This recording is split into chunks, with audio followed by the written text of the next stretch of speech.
Welcome to the Know. I'm Ashley Jenkins. I'm Turney. Ever feel like the size of your Steam backlog is simply too damn high? Well, that might be because there are too many games, period, at least according to some interesting new data out of GDC. Serious first world problems here. This data comes from Eddy, the Electronic Entertainment Design and Research, making use of their quantitative data covering 130,000 products and 176 million reference points, which sounds really fancy and authoritative. All those reference points. So many. How can they be wrong? Eddy made a presentation at GDC last week about surprising trends in the gaming industry. And one of these trends concerns the sudden spike in video game volume over the last few years. According to the presentation, video game releases overall have nearly doubled in the last 2 years, up to 4,500 in 2015 from just under 2,500 in 2013.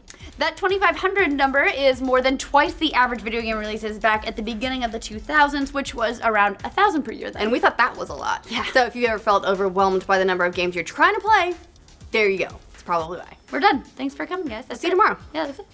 You just have fun with all the games you can't play. Of course. Take all that time you could have been watching this and put it into the games you can't finish. But actually, please don't leave, because we have more outrageous conclusions to draw from all this data. That's what we do! Yeah, actually that data, our conclusions aren't all that outrageous, but the amount of data was outrageous. We already talked about it. Our conclusions, again, not outrageous, considering some other data that was part of the presentation, but hey, it's either this or Dark Souls 3, so... It looks hard. Both?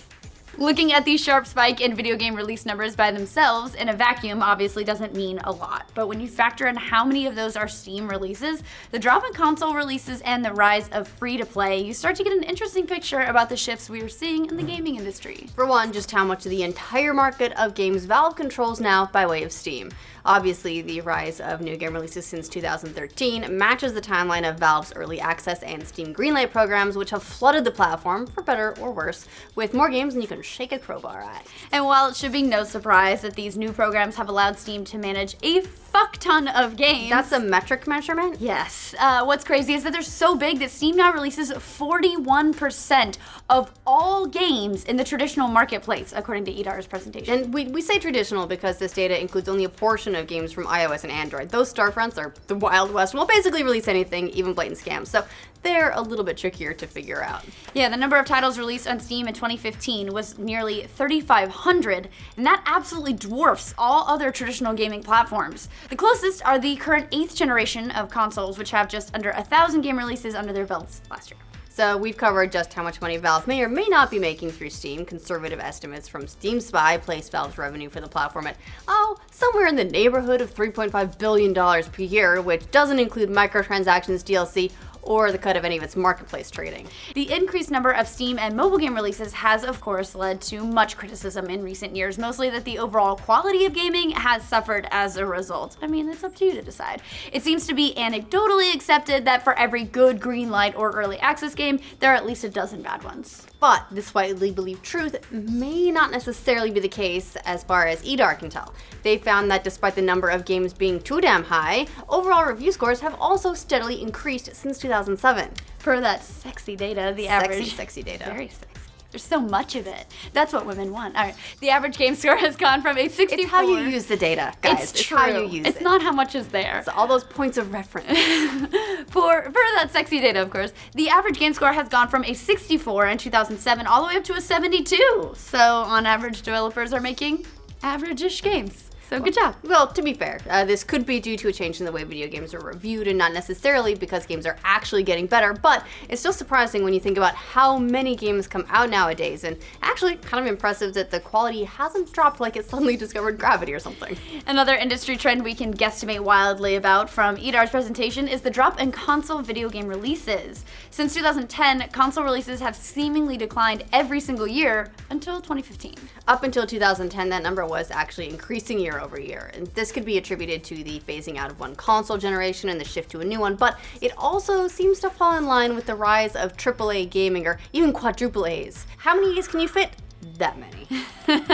That's what the boys like. All right, the industry's shift on focus to big budget titles that must be bought by everyone has been well documented over the last generation. And it's unfortunately meant that games need to move crazy numbers in order to be profitable at all. I mean, when you call games like Tomb Raider failures at 4 or 6 million copies, That's really telling. Polygon documented just how slim AAA profit margins are back in 2012, finding that most of the industry's heavy hitters like EA and Ubisoft are typically making just 3 to 5% profit from even their biggest titles, which wouldn't fly in any other industry. These narrow profits have led to a smaller number of over-budgeted titles that try to be all things to all people, instead of trying to improve the scope of budgets and making a greater number of smaller games.